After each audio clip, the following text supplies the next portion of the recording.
National dentist day మరియు అంతర్జాతీయ మహిళా దినోత్సవం సందర్భంగా సంగారెడ్డి, సదాశివపేట ప్రాంతాల్లో దంత వైద్యులు ఘనంగా వేడుకలు నిర్వహించారు. ఇండియన్ డెంటల్ అసోసియేషన్ సంగారెడ్డి శాఖ ఆధ్వర్యంలో నిర్వహించిన ఈ కార్యక్రమంలో పలువురు దంత వైద్యులు పాల్గొన్నారు. ఈ సందర్భంగా దంత వైద్య సేవల్లో విశేషంగా సేవలందిస్తున్న సీనియర్ డెంటిస్టులను ఘనంగా సత్కరించారు.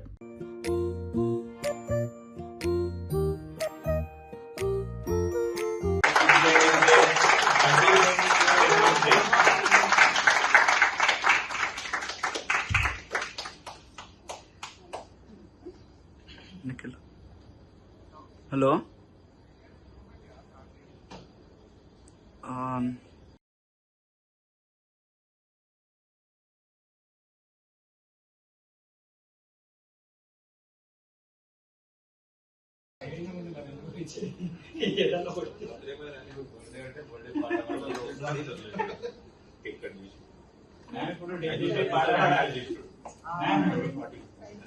పాట